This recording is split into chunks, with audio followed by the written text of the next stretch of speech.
Okay, friends, once again, welcome back and very good evening to everybody. I hope you all are safe, your family member, your relative, your parents, your friends, all are safe, and you are enjoying this new era, this new way of learning. Friends, we are discussing a very interesting chapter. The name of the chapter is a gravitation, ગુરુત્વાકર્ષણ. મિત્રો, 7 chapter સુધીનો જે approach હતો એ થોડો ગતિ શાસ્ત્ર સાથે સંકળાયેલો હતો. આ ચેપ્ટર થોડું અલગ ટાઈપનું છે. ગુરુત્વાકર્ષી બળ સાથે સંકળાયેલી વાતચીત આપણે કરી રહ્યા છીએ. કુદરતમાં યાદ કરો 4 મૂળભૂત બળો હતા. ગુરુત્વાકર્ષી બળ, સ્ટ્રોંગ ન્યુક્લિયર બળ, વીક ન્યુક્લિયર બળ અને વિદ્યુત ચુંબકીય બળ.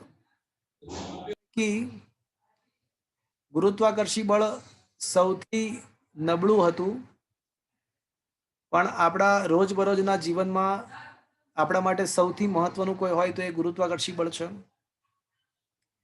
સ્ટ્રોંગ ન્યુક્લિયર બળ, વીક ન્યુક્લિયર બળ અને વિદ્યુત ચુંબકીય બળ એની ચર્ચા 12મા ધોરણમાં આપણે કરીશું. પણ આ ચેપ્ટરની અંદર ગુરુત્વાકર્ષણને આપણે ડિસ્કસ કરી રહ્યા છીએ. ઇનફેક્ટ આપણે ઘણી બધી વસ્તુ ડિસ્કસ કરી પણ ચૂક્યા છીએ. આપણે સૌથી પહેલા કેપ્લરના નિયમો, ત્યારબાદ ન્યૂટનના ગુરુત્વાકર્ષણનો નિયમ સદિશ અને અદિશ સ્વરૂપે, ત્યારબાદ ગુરુત્વ પ્રવેગ પૃથ્વી સપાટી પર, ઊંચાઈએ, ઊંડાઈએ અને અક્ષાંશને કારણે ગુરુત્વ પ્રવેગમાં કયા ફેરફાર થાય એની પણ વાત કરી હતી. અને લાસ્ટમાં ગુરુત્વીય તીવ્રતા અથવા ગુરુત્વાકર્ષણની તીવ્રતા નામનો ટોપિક ભણ્યા હતા. આજે ખૂબ જ મહત્વની 2 ટોપિક ડિસ્કસ કરવાની છે. ખૂબ જ મહત્વના 2 ટોપિક ડિસ્કસ કરવાના છે. એક તો ગુરુત્વીય સ્થિતિ ઉર્જા અને સેકન્ડ વન ઇઝ અ ગુરુત્વીય સ્થિતિમાન. અર્થાત આ જે 3 ટોપિક છે ને, કયા 3 ટોપિક? ગુરુત્વાકર્ષણની તીવ્રતા નંબર 1, નંબર 2 ગુરુત્વીય સ્થિતિ ઉર્જા, નંબર 3 ગુરુત્વીય સ્થિતિમાન. આ 3 ટોપિક 12મા ધોરણમાં યોગ્ય ફેરફાર સાથે ફરીવાર આવશે. ગુરુત્વાકર્ષણની તીવ્રતાના બદલે વિદ્યુત ક્ષેત્રની તીવ્રતા આવશે. ગુરુત્વીય સ્થિતિ ઉર્જાના બદલે વિદ્યુત સ્થિતિ ઉર્જા આવશે અને ગુરુત્વીય સ્થિતિમાનના બદલે વિદ્યુત સ્થિતિમાન આવશે. Same to same. એટલે અત્યારે તમે જે ભણો છો એ જ વાત તમને 12મા ધોરણમાં પણ હેલ્પ કરવાની છે. તો પહેલા એકવાર તીવ્રતા યાદ કરી લઈએ, ગુરુત્વીય તીવ્રતાની વ્યાખ્યા, અને પછી ગુરુત્વીય સ્થિતિ ઉર્જા અને ગુરુત્વીય સ્થિતિમાનની વાત કરીશું. તો મિત્રો, કદાચ તમને યાદ હશે કે ગુરુત્વીય તીવ્રતાની વ્યાખ્યા લાસ્ટ ટાઈમ આપણે ભણ્યા હતા. એકવાર ફટાફટ એકવાર મેમરાઇઝ કરી લઈએ. સર એક વસ્તુ પૂછું? હા બોલો. સર અમે લાસ્ટ એક્ઝામ લીધી કે ફિઝિક્સની, હા, એમાં આપણે તમે જે 2 થિયરીઓ પૂછી ને, પેલી ઊંચાઈ અને ઊંડાઈ ગુરુત્વ પ્રવેગ, હા, એમાં તમે જે થિયરી લખી ચાલે? એ સેમ ટુ સેમ જ છે, પણ હું જ્યારે ભણાવતો હોય ને ત્યારે અમુક શબ્દો બોલતો હોઉં, એટલે અમુક થિયરી સ્ટેપ હું બોલ્યો હોઉં પણ મેં લખ્યા ના હોય. પણ તમે જ્યારે એક્ઝામમાં લખતા હો ત્યારે બધું જ ટુ ધ પોઈન્ટ, અમુક શબ્દો થિયરી સ્ટેપ હું જે બોલ્યો હોઉં પણ મેં લખ્યા ના હોય. એટલે તમારે એનો મતલબ એવો નહીં કે એક્ઝામમાં નહીં લખવાના, તમારે તો નોટ્સ પ્રમાણે બધું જ લખવું પડે. ઓકે સર, તો તમે જે લખી મેં, પણ એ ના ચાલે, માર્ક્સ કપાઈ જાય. ઓકે. તો ગુરુત્વીય તીવ્રતાની વ્યાખ્યા શું હતી? કે કોઈ પદાર્થની આસપાસ રહેલા એકમ દ્રવ્યમાનના પદાર્થ પર આપેલા પદાર્થ વડે લાગતા ગુરુત્વાકર્ષી બળને તે બિંદુએ તે પદાર્થની ગુરુત્વીય તીવ્રતા કહે છે. અને આના ઉપરથી એવું પણ આપણને ખબર પડી હતી કે જો ગુરુત્વીય તીવ્રતા આપણને આપેલી હોય અને જો એને m વડે ગુણી નાખીએ તો ગુરુત્વાકર્ષી બળ આપણને મળી જાય. આપણને એ પણ ખબર હતી. એમ આઈ રાઈટ ફ્રેન્ડ્સ? તો આ ગુરુત્વીય તીવ્રતાની વાત થઈ. પણ મિત્રો, હવે આજે આપણે કોની વાત કરવાની છે? આજે 2 મહત્વની વાત કરવાની છે. એક તો ગુરુત્વીય સ્થિતિ ઉર્જા અને બીજું શું? ગુરુત્વીય સ્થિતિમાન. ચલો મિત્રો, હવે હું તમને ગુરુત્વીય સ્થિતિ ઉર્જા શું છે એ તમને હું સમજાવું. તો મિત્રો, ગુરુત્વીય સ્થિતિ ઉર્જાની વ્યાખ્યા આપો અને પૃથ્વી સપાટી માટે ગુરુત્વીય સ્થિતિ ઉર્જાનું સૂત્ર તારવો એવી થિયરી છે. તો સર હા બોલો. સર આપણે જે આ એક્ઝામ તમે જે લો છો તો સર હા. એમાં કોને હાઈએસ્ટ આવે છે સર એનું તમે એક ટેબલ બનાવીને દરેક એક્ઝામ પછી મોકલી શકો? વાત સાચી છે, એવો પ્રયત્ન કરીએ આપણે. 1 to 10 જે છે ને એના માર્ક્સ મૂકવાની ઈચ્છા છે. પહેલા 10 જણા જે આવે ને એનું લિસ્ટ મૂકીશું આપણે હવેથી. સર આ વખતની 100 માર્કની એક્ઝામમાં હાઈએસ્ટ માર્ક 78 છે. પેલું આપણે ક્રોમમાં ખુલ્યા છે ને રિપોર્ટ એમાં બતાવે છે. સર 80 માર્કની જ એક્ઝામ હતી. હા. એવું બતાવે છે સર, ક્રોમમાં રિપોર્ટ ખુલે છે ને.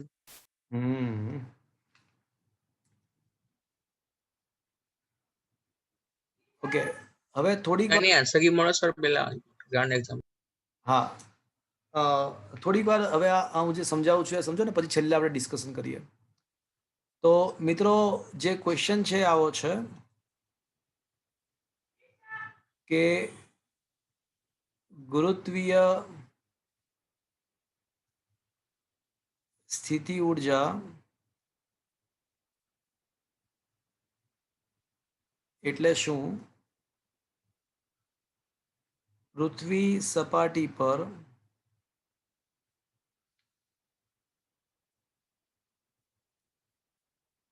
ગુરુત્વીય સ્થિતિ ઉર્જા નું સૂત્ર મેળવો. મિત્રો, મેઇન વસ્તુ છે ને વ્યાખ્યા છે. જો તમને વ્યાખ્યા સમજમાં આવી જશે ને તો સૂત્ર તો ખૂબ જ સરળ રીતે તરવાઈ જાય છે. તો વ્યાખ્યા સમજી લો. વ્યાખ્યા એવી છે કે પૃથ્વીથી એટલે અત્યારે આપણે છે ને પૃથ્વી માટે ગુરુત્વીય સ્થિતિ ઉર્જા વિચારીએ, બીજા કોઈ પદાર્થ માટે પણ વિચારી શકાય સેમ ટુ સેમ. તો વ્યાખ્યા એવી છે કે આપેલા m દળના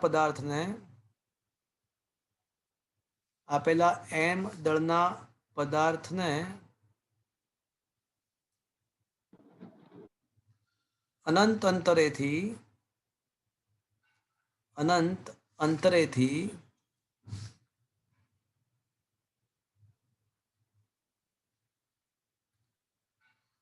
પૃથ્વીના ગુરુત્વાકર્ષી ક્ષેત્રમાં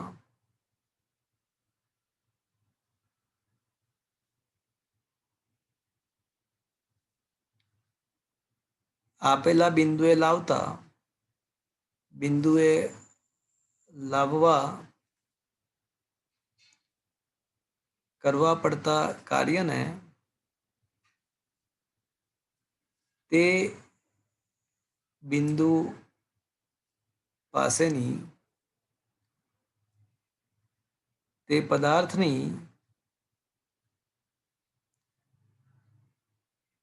ગુરુત્વીય સ્થિતિ ઉર્જા કહે છે.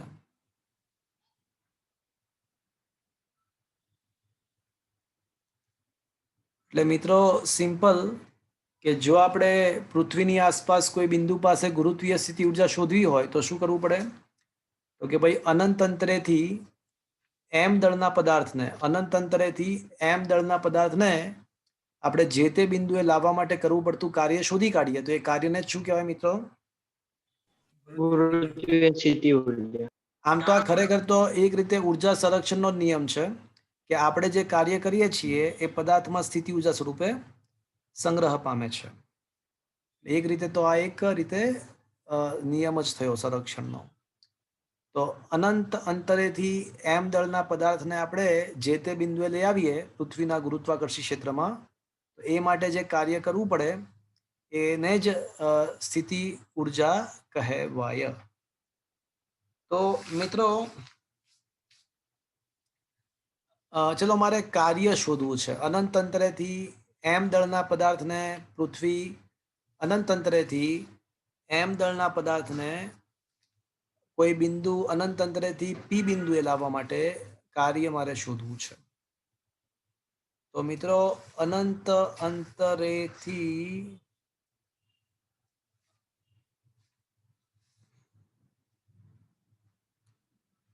એમ દળના પદાર્થને મારે પી બિંદુ સુધી લાવવા માટે કાર્ય કરવું છે ને એ શોધવું છે. આ પૃથ્વીનું દળ ME છે અને ઓલા એમ દળના પદાર્થને મારે લાવવો છે. તો મિત્રો મારે કાર્ય શોધવું. એ કાર્ય મને મળી જાય તો એ કાર્ય જ આપણા માટે શું છે મિત્રો? એ જ આપણા માટે ગુરુત્વીય ગુરુત્વીય સ્થિતિ ઉર્જા. સ્થિતિ ઉર્જા. ચલો તો કોઈ મને વિચારીને જવાબ આપશે? Don't look at the notes. નોટ્સમાં ના દેખશો, મને જવાબ આપો કે કાર્ય શોધવા માટે તો સૌથી પહેલા શોધવું શું પડશે? બળ ગુણ્યા અંતર. પરફેક્ટ, બળ શોધવું પડશે. આ બળ ગુણ્યા અંતર કોણ બોલ્યો? જય ગજ્જર. જય ગજ્જર. જો અહીંયા તમારી મોટી મિસ્ટેક છે. બળ શોધ્યા પછી નક્કી કરવું પડે. કોઈ મને કહેશે શું નક્કી કરવું પડે? દિશા. કઈ દિશામાં બળ લાગે ના છે? ના ના ના ના ના ના ના. કાર્ય શોધતા પહેલા એક વસ્તુ નક્કી કરવી પડશે, પછી જ કાર્ય મળશે. કોઈ કહેશે શું? બળ અને બળની દિશાને સ્થાનાંતરિત. ના, સૌથી પહેલા એ નક્કી કરવું પડશે કે જે બળ છે એ ચલ છે કે અચળ છે. કારણ કે ચલ બળ માટે કાર્યનું સૂત્ર અલગ છે અને અચળ બળ માટે અલગ છે. એટલે એકવાર બળ ખબર પડી જાય કે ચલ છે કે અચળ છે, પછી કાર્ય કરી શકાય, પછી કાર્ય શોધી શકાય. તો કાર્ય is equals to F dot D. A F dot D તો માત્ર ત્યારે જ સાચું છે કે જ્યારે એફ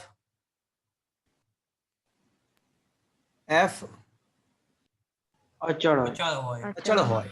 અને એફ અચળ ના હોય તો શું કરવું પડે મિત્રો? સંકલનમાં f. સંકલનમાં એફ ડીએક્સ કરવું પડશે. શું મિત્રો આ સમજમાં આવ્યું? હા. માની લો કે અત્યારે આપણો જે દ્રવ્યમાન છે ને એ એક્સ અંતરે છે. ધારો કે એમ દળ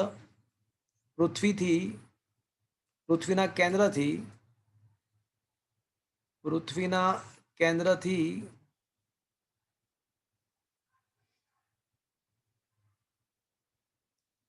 એક્સ અંતરે છે.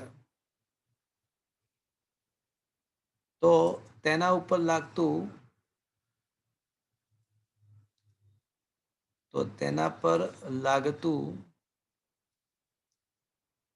ચલો ગુરુત્વાકર્ષી બળ શું આવશે મિત્રો? શું આવશે? GMEM upon x square. x square. અને આ જેટલું બળ લાગતું હશે ને એટલું જ મારે લગાડવું પડે. ગુરુત્વાકર્ષી બળ જેટલું લાગતું હોય એટલું જ બળ મારે લગાડવું પડે.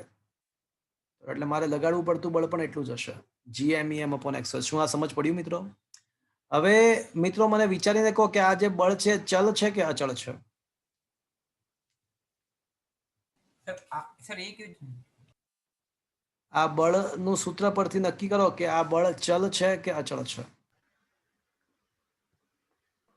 ચલ છે કારણ કે અંતર બદલાશે.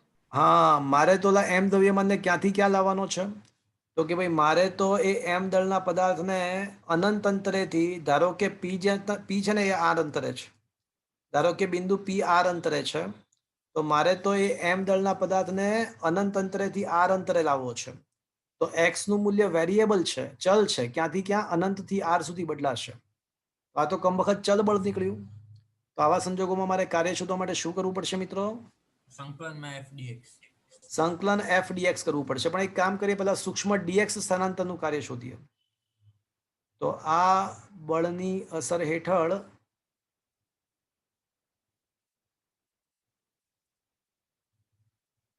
સૂક્ષ્મ ડીએક્સ સ્થાનાંતર માટે થતું કાર્ય, તો એને આપણે DW કહીએ. તો શું is equals to f dx લખી શકાય મિત્રો?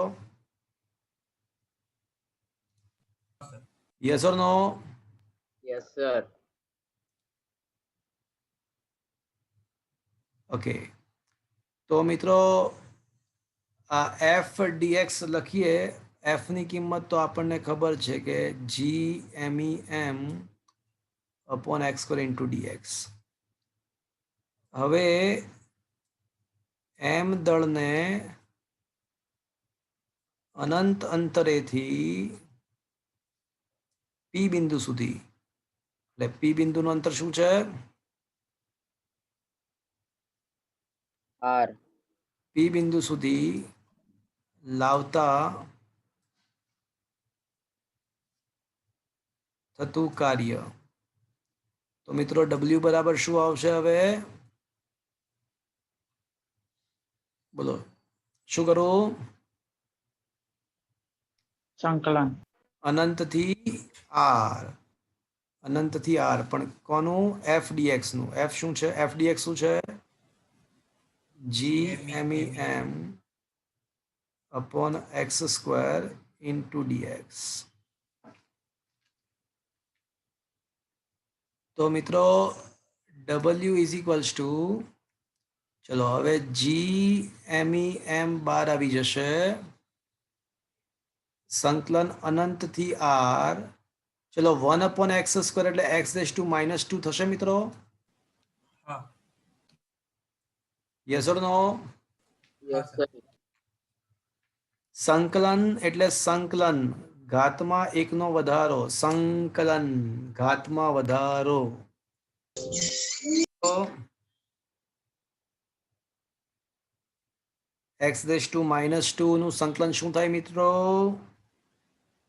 x⁻1/-1. હા, x⁻1/-1, ઘાતમાં એકનો વધારો એટલે -2 + 1 છે, અને જે જીવનમાં જે ઉપર આવે એ જ તો નીચે આવે. નીચે આવે. અને ક્યાંથી ક્યાં છે? અનંતથી R છે. ચલો એક સ્ટેપ ખરેખર આ ગપચાઈ નાખ્યું હોત તો ચાલત. હા, x⁻1/-1, આ સ્ટેપ ગપચાયું હોત તો ચાલત, પણ કઈ વાંધો નહીં. ચલો હવે આ માઇનસ છે ને બહાર લખી નાખું છું, તો -g_m_e_m અને x⁻1 ના બદલે 1/x લખી નાખું મિત્રો. હજી લિમિટ નથી લગાડી. હા મિત્રો, લિમિટ તો હજી લગાવી જ નથી મેં. તો માઇનસ બહાર કાઢી નાખ્યો, g_m_e_m 1/x. હવે લિમિટ લગાવીએ. ચલો હવે લિમિટ લગાવીએ મિત્રો. 1/r plus -1/અનંત. મિત્રો 1/અનંત તો શું થાય? 0. 0 થાય. તો આ તો થઈ જશે -g_m_e_m/r. અને મિત્રો આ કાર્ય એ કાર્ય નથી, પણ આપણને ખબર છે કે શું છે આ તો?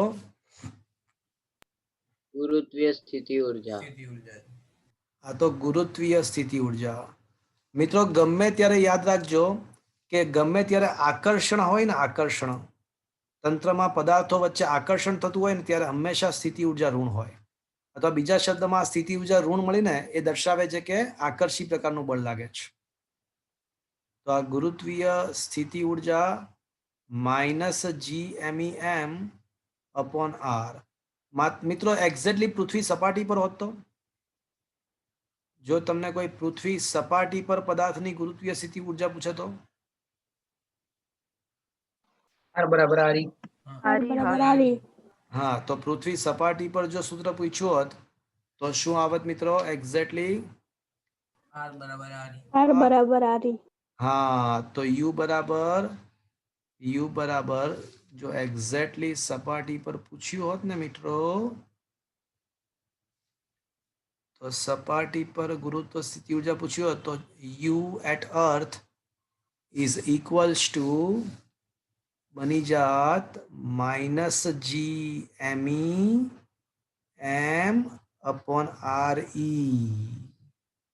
Is that clear friends? Hello sir. હા બોલો. સર આ આપણે જે બહારનો કોઈ અનંત પદાર્થ હતો તો એના માટે આપણે ગુરુત્વાકર્ષણમાં લાવવા માટે આપણે જે આ કાર્ય કર્યું તો એ હા. માઇનસ આવ્યું. તો હવે કોઈ પદાર્થ ગુરુત્વાકર્ષણની અંદર હોય અને બહાર લઈ જવો હોય તો એમાં કાર્ય ધન આવે ને? કહી શકાય, એવું 100% કહી શકાય. હા, અને સર અગર જે નોર્મલ રીતે વિચારીએ તો પૃથ્વી પર તો બધા પદાર્થ કોઈ ગુરુત્વાકર્ષણ બળમાં તો હોય, એટલે ગુરુત્વાકર્ષણ ક્ષેત્રમાં તો હોય જ. તો એક ગુરુત્વાકર્ષણ ક્ષેત્રમાંથી બીજા ગુરુત્વાકર્ષણ ક્ષેત્રમાં હોય કે જે અનંત અંતરે ના હોય તો શું કરવાનું?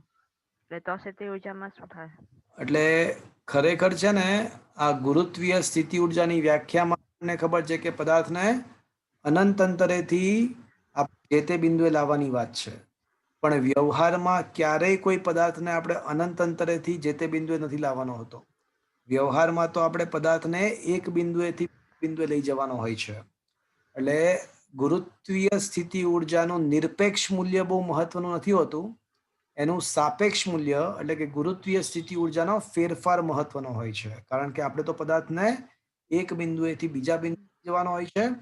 તમારો પ્રશ્ન એવો છે કે ભાઈ આપણે અનંતના બદલે કોઈ એક સ્થાનેથી બીજા સ્થાને લઈ જઈએ તો કઈ રીતે કાર્ય મળે? તો પછી એ બંને બિંદુઓની સ્થિતિ ઉર્જાનો તફાવત તમે કરો ને તો આપણને કરવું પડતું કાર્ય મળી જાય. એટલે જે બિંદુએથી જે બિંદુ લઈ જાઓ છો તે બંને બિંદુઓએ સ્થિતિ ઉર્જાનો તફાવત કરો તો આપણને એક બિંદુએથી બીજા બિંદુએ લઈ જતા કરવું પડતું કાર્ય મળી જશે. અને સર ત્યારે સૂત્ર માઇનસ હશે કે પ્લસ? એટલે બંને સૂત્ર minus બધા આવે? યથાવત રહેશે. સૂત્ર એ હમણાં તમને બતાવું. સૂત્ર બધા યથાવત જ રહેશે, પણ ધારો કે તમારે કોઈ બિંદુ 1 થી R1 અંતરેથી R2 અંતરે લઈ જાઓ છો તો સ્થિતિ ઉર્જાનો ફેરફાર U2 કરવું પડતું કાર્ય is equals two U2 minus U1. સ્થિતિ ઉર્જાનો ફેરફાર તમારે કરવાનો. ઓકે, અને ત્યારે બંને દાખલાઓ ચાલશે ને, થોડા દાખલાઓ ચાલશે એટલે તમને વધારે સચોટ રીતે ખ્યાલ આવી જશે. Okay sir. એવા છે પણ ખરા દાખલા. ઇનફેક્ટ આજે ટાઈમ મળે તો આજે પણ ગણીશું. ઓકે, તો આ ગુરુત્વીય સ્થિતિ ઉર્જાનો ટોપિક અહીંયા આગળ પત્યો. સૂત્ર યાદ રાખવાનું છે -GMEM/R, અને જો એક્ઝેક્ટ સપાટી પર હોય તો -GMEM/RE થશે. કેટલાક મહત્વના મુદ્દાઓ જો તમે જે બોલ્યા હતા એ. સૌથી પહેલી વાત કે આ ઋણ નિશાની શું દર્શાવે છે? તો ઋણ નિશાની એવું દર્શાવે છે કે પદાર્થ પૃથ્વીના આકર્ષણમાં છે. તો મિત્રો હંમેશા યાદ રાખજો કે ગમે ત્યારે કોઈ પણ પદાર્થ જ્યારે જેમ કે ન્યુક્લિયસની આસપાસ ભ્રમણ કરતો ઇલેક્ટ્રોન્સ છે ને એ પણ ન્યુક્લિયસના આકર્ષણમાં છે. શું તમારે કેમેસ્ટ્રીમાં ઇલેક્ટ્રોનની ઉર્જા આવી તમારે ભણવાની? કેમેસ્ટ્રીની અંદર ન્યુક્લિયસની આસપાસ રહેલા ઇલેક્ટ્રોન્સની ઉર્જાનું સૂત્ર આવ્યું? સર E બરાબર H/V આવેલું છે. ના, E બરાબર H/, H/F થાય. ના એવું એ તો ફોટોનની ઉર્જા છે. એ તો ઇલેક્ટ્રોન. ના ના સર હા એ હા નથી. ના સર એ નહીં આવે. કઈ વાંધો નહીં. તો ઇન શોર્ટ ત્યારે તમને એમાં પણ છે ને નેગેટિવ આવે છે. એટલે જ્યારે જ્યારે નેગેટિવ આવે ને એટલે જ્યારે જ્યારે આકર્ષણ હોય ને કોઈ રીતનું તો નેગેટિવ આન્સર આવે સ્વાભાવિક રીતે. તો અહીંયા સર અમારે આવી ગયું. ઈ બરાબર જ છે. શું આવે છે? બીજા ચેપ્ટરમાં અમારે આવે છે એની આસપાસની જે ઉર્જા છે ને અમારે HF ની HV આવે છે, લોકો V કે છે. પણ એ તો F ફોટોન છે એ ભાઈ એ તો ફોટોનની ઉર્જા છે, એ ઇલેક્ટ્રોનની ઉર્જા નથી ભાઈ. એ ફોટોનની ઉર્જા છે. તો આવશે તમારે. તો સૂત્રમાં ઋણ નિશાની એ આકર્ષણ દર્શાવે છે ને આકર્ષણ વડે થતું કાર્ય દર્શાવે છે. સેકન્ડ, જેમ જેમ જેમ R વધતો જાય તેમ ગુરુત્વીય સ્થિતિ ઉર્જા વધે છે અને અનંત અંતરે એ ઘટીને શૂન્ય બનશે. ખરેખર તો વધીને શૂન્ય બનશે એવું કહેવાય. વિચારો, જેમ જેમ જેમ R વધશે તેમ છેદ વધતો જશે. છેદ વધતો જશે એટલે આ જે મૂલ્ય છે એ પરિણામ નેગેટિવ મૂલ્ય ઘટતું જાય. સ્થિતિ સર ઉર્જાનું પરિણામ તો ઘટતું ના જાય? અરે પણ નેગેટિવ મૂલ્ય ઘટતું જાય છે ને. નેગેટિવ મૂલ્ય ઘટતું, પહેલા -100, પછી -50, પછી -10. તો એ વધ્યું કહેવાય કે ઘટ્યું કહેવાય? વધ્યું કહેવાય. હા બરાબર. શું કર્યું કહેવાય? શું થયું કહેવાય? વધ્યું કહેવાય ને સર? વધ્યું કહેવાય. હા. તો જેમ જેમ જેમ અંતર વધતું જાય છે તેમ તેમ સ્થિતિ ઉર્જા વધે છે અને અનંત અંતરે તે ઘટી બટી જવા દો તે શૂન્ય બને છે. Is that clear friends? છેલ્લી વાત, એમ દળના પદાર્થને એમી દળની પૃથ્વીના ગુરુત્વાકર્ષી ક્ષેત્રમાં R1 અંતરેથી R2 અંતરે લઈ જતા સ્થિતિ ઉર્જાનો ફેરફાર મહત્વનો છે અને એ સ્થિતિ ઉર્જાનો ફેરફાર તમે એ શોધી શકો આ રીતે, જો સૂત્ર સમજાયું છે. Is that clear? અને આને તમારે આ રીતે સાબિત ના કરવું હોય તો બીજી રીતે પણ સિમ્પલી સાબિત કરી શકો કે R1 અંતરેથી R2 અંતરે લઈ જાઓ તો સ્થિતિ ઉર્જાનો ફેરફાર કરવું પડતું કાર્ય એટલે સ્થિતિ ઉર્જાનો ફેરફાર એટલે અંતિમ સ્થિતિ ઉર્જા માઇનસ પ્રારંભિક સ્થિતિ ઉર્જા. અંતિમ સ્થિતિ ઉર્જા -GMEM अपॉन R2 अंतिम स्थिति ऊर्जा माइनस प्रारंभिक स्थिति ऊर्जा, तो अंतिम स्थिति ऊर्जा माइनस GMEM अपॉन R2 અને માઇનસ માઇનસ પ્લસ થઈ જશે, માઇનસ માઇનસ પ્લસ થઈ જાય R1. તો હવે GMEM કોમન લઈ લઈએ તો 1 upon R1 minus 1 upon R2 આવી જશે. જો સંકલન વગર કરવું હોય તો પણ આવી જાય, સેમ જ આન્સર આવે. જો એટલે વ્યવહારમાં તો આપણે બિંદુને દ્રવ્યમાનને એક સ્થાનેથી બીજા સ્થાને લઈ જતા હોઈએ છીએ, એટલે સ્થિતિ ઊર્જાનું નિરપેક્ષ મૂલ્ય નહીં પરંતુ સાપેક્ષ મૂલ્ય ફેરફાર મહત્વના હોય છે. અને ફેરફાર કઈ રીતે મળી શકે? તો એ બંને બિંદુઓની સ્થિતિ ઊર્જાનો તફાવત અંતિમ માઇનસ પ્રારંભિક રીતે. Is that clear? आया बात समझ में? હા સર. લાસ્ટમાં તો તમે R1 minus 1 upon R1 minus 1 upon R2 લખ્યું છે, એટલે R1 અંતિમ ત્રિજ્યા છે. જો જો જો સ્થિતિ ઊર્જાનો ફેરફાર એટલે અંતિમ સ્થિતિ ઊર્જા માઇનસ પ્રારંભિક સ્થિતિ ઊર્જા. અંતિમ સ્થિતિ ઊર્જાનું સૂત્ર લખ્યું, માઇનસ પ્રારંભિક સ્થિતિ ઊર્જાનું સૂત્ર લખ્યું, પણ વચ્ચે માઇનસ છે છતાં પણ પ્લસ કેમ થયું? કારણ કે માઇનસ માઇનસ પ્લસ થયું અને પછી જે થતું હતું એ બરાબર છે. પણ સ્ટાર્ટિંગ તો ક્યાંથી કર્યું છે? અંતિમ માઇનસ પ્રારંભિક થી જ કર્યું છે. અંતિમ ઓકે, હા હા, ઓકે. હા સર. તો મિત્રો આ સ્થિતિ ઊર્જા અને તેની મહત્વના મુદ્દાઓ જે ટેક્સ્ટબુકમાં કદાચ નથી આપ્યા પણ એ મહત્વના છે એટલે ડિસ્કસ થઈ ગયા છે. નેક્સ્ટ ક્વેશ્ચન, સ્થિતિ ઊર્જાનું કામ પતી ગયું. હવે આપણે કોની વાત કરીશું મિત્રો? સ્થિતિમાનની વાત કરીશું. તો મિત્રો ditto to ditto, litto to litto, same to same. વ્યાખ્યા ગુરુત્વીય સ્થિતિમાનની સેમ ટુ સેમ જ છે. ખાલી ફરક એટલો છે કે સ્થિતિ ઊર્જાની વ્યાખ્યામાં અનંત અંતરેથી m દ્રવ્યમાનને લાવવાની વાત હતી, જ્યારે સ્થિતિમાનની વ્યાખ્યામાં અનંત અંતરેથી એકમ દ્રવ્યમાનને લાવવાની વાત છે. તો સાચું કહું તો સ્થિતિ ઊર્જાના સૂત્રમાં છેદમાં શું કરવું પડશે? જો ફરીથી વ્યાખ્યા શું છે?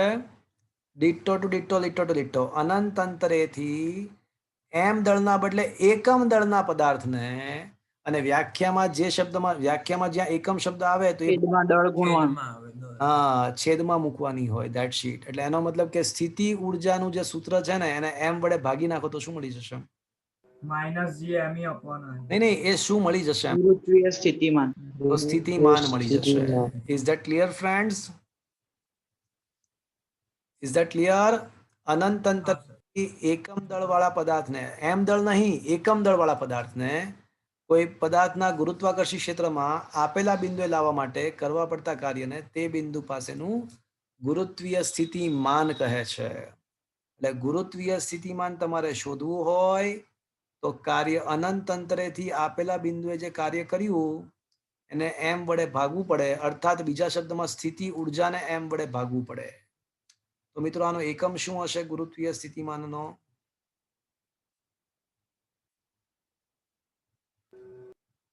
જૂલ પ્રતિ કેજી, અને પારિમાણિક સૂત્ર m0L2T-2 થશે.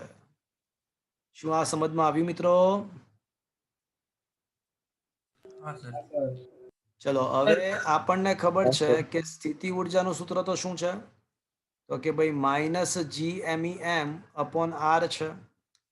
તો આ વ્યાખ્યા પરથી સ્પષ્ટ છે. હવે આખી સાબિતી કઈ ફરીવાર નહીં આપવાની. આ સ્થિતિમાનની વ્યાખ્યા પરથી સ્પષ્ટ જ છે કે જો તમારે સ્થિતિમાન શોધવું હોય તો આ જે કાર્ય છે એને m વડે ભાગી નાખો, એકમ દ્રવ્યમાન દીઠ કાર્ય. તો આ જે માઇનસ GMEM ભાગ્યા R ને m વડે ભાગી નાખો તો સ્થિતિમાનનું સૂત્ર માઇનસ GM upon R મળશે. તો મિત્રો આ આપણને સ્થિતિમાનનું સૂત્ર મળી ગયું.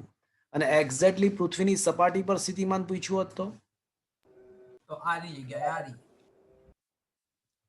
એક્ઝેક્ટલી જો પૃથ્વી સપાટી પર જો સ્થિતિમાન પૂછ્યું હોત તો જ્યાં આર છે ત્યાં મારે શું લખવું પડે મિત્રો? આરી. આરી. શું આ સમજમાં આવ્યું મિત્રો? સર નોટ્સની અંદર ગુરુત્વીય સ્થિતિ ઉર્જામાં પણ એકમ દળ જ લખ્યું. એકમ દળ હોય તો એમ કરી નાખજો ને મિત્રો. જો મિસ્ટેક નોટ્સમાં જો ગુરુત્વીય સ્થિતિ ઉર્જાની વ્યાખ્યામાં જો એકમ દળ હોય તો એમ કરજો ને મિત્રો. ક્યાં છે જોવા દો મને. બંનેની વ્યાખ્યા એક સરખી જ છે એકદમ. ના, અહીંયા એકમ દળ ના આવે, ખોટી વાત છે. એમ દળ કરજો ને મિત્રો. આ નોટ્સની અંદર એકમના બદલે એમ કરજો. અનંત અંતરેથી એમ દળવાળા પદાર્થને લાવવાનું આવશે. અહીંયા એમ કરજો મિત્રો. અહીંયા એમ સ્થિતિ ઉર્જાની વ્યાખ્યામાં એકમ શબ્દ હટાવીને એમ કરજો. Okay, is that clear? Yes sir. Okay મિત્રો, પૃથ્વી સપાટી પરનું ગુરુત્વીય સ્થિતિમાન -gm/r. હવે આનાથી ઉલટું પણ વિચારી શકાય મિત્રો. આપણને ખબર છે કે ગુરુત્વીય સ્થિતિમાન એટલે શું? તો કે ભાઈ સ્થિતિ ઉર્જાને m વડે ભાગી નાખો. તો આથી ઉલટું પણ સાચું કે જો સ્થિતિમાન અને m વડે ગુણી નાખીએ તો પણ ગુરુત્વીય સ્થિતિ ઉર્જા મળી શકે ને. એટલે સ્થિતિ ઉર્જા શોધવું હોય તો સ્થિતિમાન અને v ને m વડે ગુણી નાખો તો પણ ચાલે. સ્થિતિમાન ગુણ્યા દળ એટલે સ્થિતિ ઉર્જા લખી શકાય મિત્રો. હા સર. હા સર. ઓકે મિત્રો, એકદમ ઝક્કાસ વાત કહું મિત્રો, એકદમ ઝકાસ. એક ખૂબ જ મસ્ત તમને વાત કરું, એકદમ સોલિડ MCQ. ગોલીય કવચ. ચલો, વેરી ઇમ્પોર્ટન્ટ થિંગ.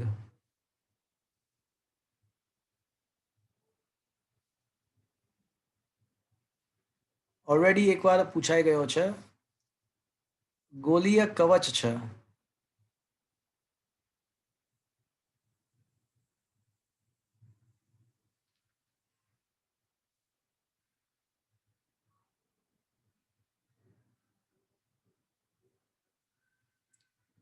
તો મિત્રો, ગોળીય કવચ માટે કેસ 1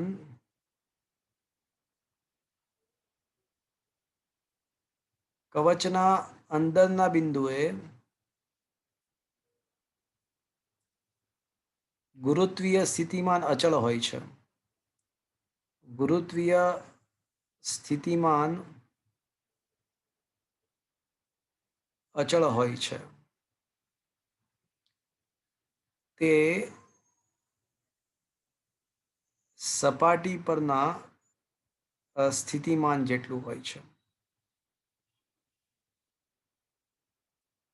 સપાટી પરના સ્થિતિમાન જેટલું હોય છે.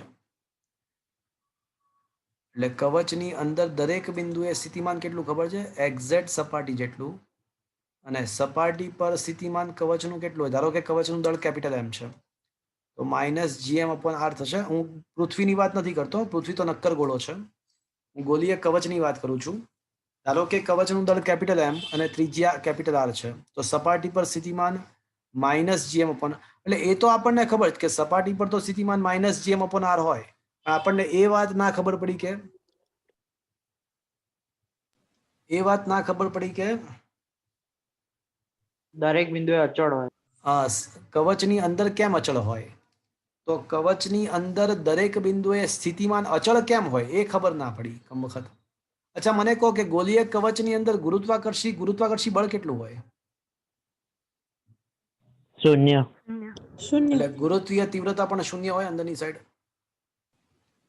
કારણ કે ગુરુત્વીય તીવ્રતા તો એકમ દ્રવ્યમાન દીઠ લાગતું બળ જ છે ને. એટલે કવચની અંદરના દરેક બિંદુએ ગુરુત્વાકર્ષી બળ શૂન્ય હોય, ગુરુત્વીય તીવ્રતા પણ શૂન્ય હોય, પણ સ્થિતિમાન અચળ હશે. અને અચળ હોવું સ્વાભાવિક છે. પૂછો ક્યું? કેમ સર? કારણ કે મિત્રો, સ્થિતિમાનની વ્યાખ્યા શું છે? તો અનંત અંતરેથી એકમ દળના પદાર્થને આપેલા બિંદુએ લાવવા માટે કરવું પડતું કાર્ય. તો મિત્રો, અનંત અંતરેથી એકમ દળના પદાર્થને મારે અહીંયા સુધી સપાટી સુધી લાવવા માટે કાર્ય કરવું પડશે. આ કાર્ય કરવું પડશે, પણ એકવાર સપાટી પર આવી જાય ને પછી અંદર લઈ જવા માટે, અંદરના કોઈ પણ બિંદુએ લઈ જવા માટે મારે કાર્ય કરવું પડશે નહીં. શું કામ? કારણ કે ત્યાં અને ગુરુત્વાકર્ષણ બળ શૂન્ય છે. શૂન્ય અંદર થાય તો છે. બળ શૂન્ય છે ને, એટલે અંદર લઈ જવા માટે કાર્યના સૂત્રમાં F બરાબર 0 મૂકો તો 0 જ રહેશે. એટલે આમ અનંત અંતરેથી એકમ દળને અંદરના કોઈ પણ બિંદુએ લઈ જવા માટે કરવું પડતું કાર્ય ઇઝ ઇક્વલ્સ ટુ અનંત અંતરેથી અંદરના કોઈ પણ બિંદુએ લઈ જવા માટે કરવું પડતું સપાટી સુધી લાવવા માટે કરવું પડતું કાર્ય. હા કે ના મિત્રો? કારણ કે સપાટી પછી તો કોઈ કાર્ય કરવાનું રહેતું જ નથી. હા કે ના? તો પછી અંદરના દરેક બિંદુનું સ્થિતિમાન અંદરના કોઈ પણ બિંદુએ સ્થિતિમાન કેટલું હોવું જોઈએ? તો કે ભાઈ સપાટી પરના સ્થિતિમાન જેટલું, and that is equals to minus gm upon r. શું મિત્રો આ સમજમાં આવ્યું તમને? હા સર. તો ગોલીય કવચ ની અંદર દરેક બિંદુએ ગુરુત્વાકર્ષી ક્ષેત્રની તીવ્રતા ભલે શૂન્ય છે, પણ એ તીવ્રતા શૂન્ય હોવાને કારણે જ તો સ્થિતિમાન કેવું બને છે? અચળ. અચળ બને છે. શું કામ એવું થયું? કારણ કે વ્યાખ્યા પરથી ખબર પડી કે સ્થિતિમાનની વ્યાખ્યા શું છે, તો કે ભાઈ અનંત અંતરેથી આપેલા બિંદુએ લાવવા માટે કરવું પડતું કાર્ય. પણ દેખ્યું તો ખબર પડી કે અનંત અંતરેથી સપાટી સુધી લાવવા માટે કાર્ય કરવું પડશે, પછી કોઈ કાર્ય કરવાની જરૂર રહેતી નથી. એટલે આમ એકમ દળને અંદરના કોઈ પણ બિંદુએ લઈ જવા માટે કરવું પડતું કાર્ય ઇઝ ઇક્વલ્સ ટુ એકમ દળને અનંત અંતરેથી સપાટી સુધી લાવવા માટે કરવું પડતું કાર્ય. તો આમ અંદરના દરેક બિંદુનું સ્થિતિમાન ઇઝ ઇક્વલ્સ ટુ સપાટી પરનું સ્થિતિમાન. અને સર આ જે ગુરુત્વ સ્થિતિ ઉર્જા છે એ પણ એટલી અચળ જ રહેશે ને હા, સપાટી સ્થિતિ જેટલી? ઉર્જા માટે ખાલી ફરક એટલો કે ઇન્ટુ એમ કરવાનું. ઇન્ટુ, હા ઓકે. બરાબર છે. હા સર. અને કેસ નંબર 2, બહારના બિંદુ માટે તો કવચ જાણે કે શું બની જશે? બહારના બિંદુ માટે તો કવચની બહારના બિંદુ માટે તો કવચ કેવું બની જશે? કેન્દ્ર બિંદુ. બિંદુવત દળ તરીકે ગણી શકીએ, હે ને? દળ ગણાય. અને એવા સંજોગોમાં તો સ્થિતિમાનનું સૂત્ર શું બનશે મિત્રો? Minus GM upon small r જ રહેશે. Is that clear friends? એ તો આપણે જે પૃથ્વી માટે જે સાબિત કર્યું હતું ને બહારના માટે, એનું એ જ સૂત્ર રહેશે, માઇનસ જીએમ અપોન આર અથવા જીએમ અપોન આર. શું મિત્રો આ સમજમાં આવ્યું? હા સર. હા સર. એટલે જો તમે આલેખ દોરો સ્થિતિમાન વિરુદ્ધ અંતરનો, કોના માટે? ગોલીય કવચ માટે.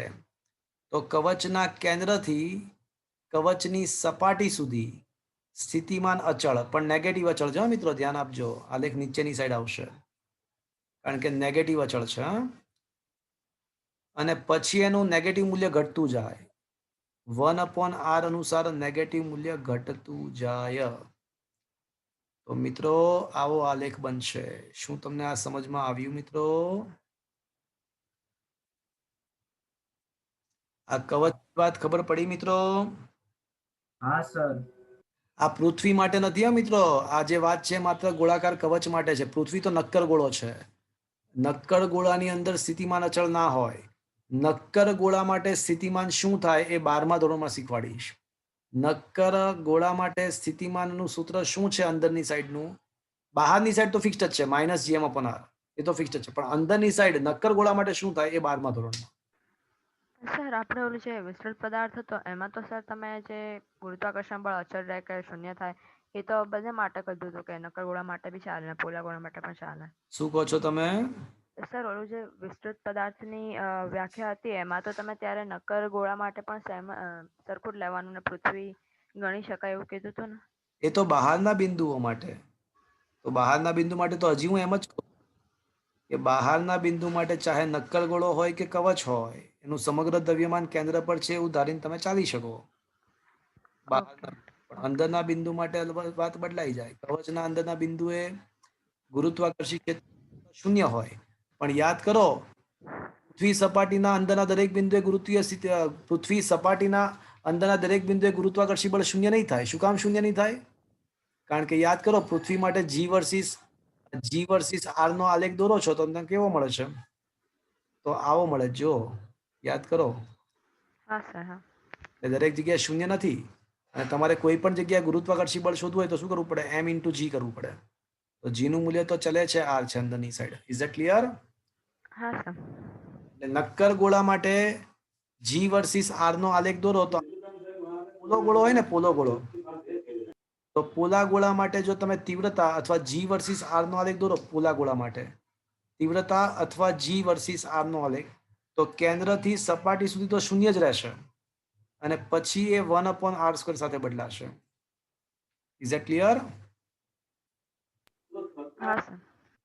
આ પોલા ગોળા માટે તીવ્રતા વર્સિસ અંતરનો આલેખ થયો અને આ સ્થિતિમાન વર્સિસ આલેખ. તો આ આલેખ છે સ્થિતિમાન વર્સિસ અંતર અને આ આલેખ છે તીવ્રતા વર્સિસ અંતર. પણ આ બંને આલેખ કેવા પ્રકારના ગોળા માટે સાચા? આ બંને આલેખ કોના માટે સાચા? પોલા ગોળા. હા, પોલા ગોળા માટે.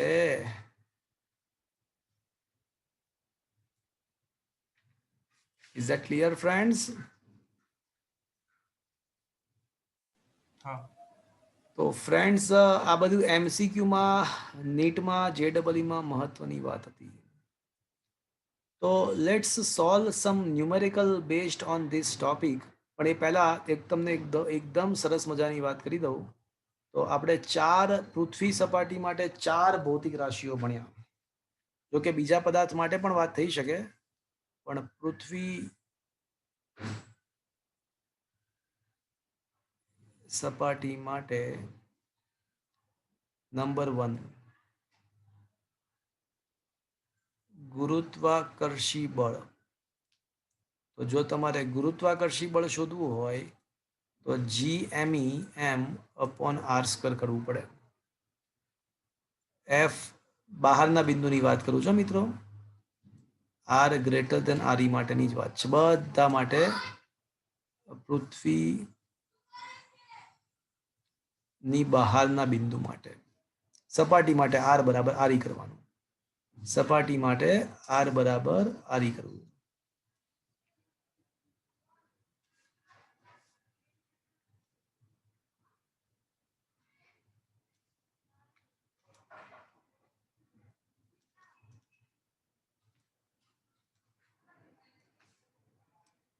ઓકે, તો ફ્રેન્ડ્સ, ગુરુત્વાકર્ષી બળ આપણને ખબર પડી જીએમ અપના. બીજી વાત, ગુરુત્વ પ્રવેગ. સેકન્ડ થિંગ, ગુરુત્વ પ્રવેગ. તો g બરાબર GME/r². આમાં એમ નથી આવતો, ધ્યાન રાખજો. આ બંને 1/r² પર આધારિત છે અને આ બંને સદિશ ભૌતિક રાશિ છે. આ બંને 1/r² પર આધારિત છે અને આ બંને સદિશ ભૌતિક રાશિ છે. ત્રીજી વાત, બધા સમીકરણમાં કંઈક ને કંઈક અલગતા છે, અલગ છે. જો ગુરુત્વીય સ્થિતિ ઉર્જા, તો ગુરુત્વીય સ્થિતિ ઉર્જા -GMEm/r² નથી, r જ છે મિત્રો. આમાં દેખો u ચલે છે -1/r, ઋણ નિશાની છે. અને ગુરુત્વીય સ્થિતિમાન, જો એટલે બળ અને પ્રવેગમાં છેદમાં r² છે અને સ્થિતિમાન અને સ્થિતિ ઉર્જામાં શું છે મિત્રો? છેદમાં r છે ખાલી એકલો. હા, છેદમાં r છે. તો આ ધ્યાન રાખવા જેવી બાબત હતી. આ 4 સમીકરણ તમે કન્ફ્યુઝ ના થાવ એટલે બધા સમીકરણ એક સાથે લખ્યા. ઉપરની બંને ભૌતિક રાશિ સદિશ છે અને આ બંને ભૌતિક રાશિઓ અદિશ છે. આ સમજ્યા મિત્રો? હા સર. સૂત્ર ક્યાં છે, ખ્યાલ આવ્યો મિત્રો? અને સપાટી પરનું બિંદુ હોય તો બધી જગ્યાએ r ના બદલે શું લખવાનું આવશે? re લખવાનું આવશે. શું આ સમજમાં આવ્યું? અરે હા કે ના તો બોલો. હા સર. હા સર. ચલો હવે થોડા દાખલાઓ લઈએ મિત્રો આ ટોપિક પર આધારિત.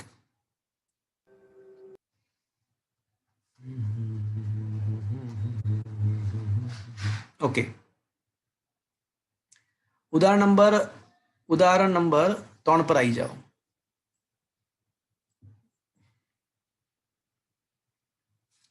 ચલો, ઉદાહરણ નંબર 3 ની અંદર એલ બાજુ ધરાવતો ચોરસ છે, એના દરેક શિરોબિંદુઓ પર 4 કણ મૂકેલા છે. તો તંત્રની સ્થિતિ ઉર્જા શોધવાની છે નંબર 1, અને નંબર 2 સ્થિતિમાન શોધવાનું છે. ચલો, સૌથી પહેલા સ્થિતિ ઉર્જા.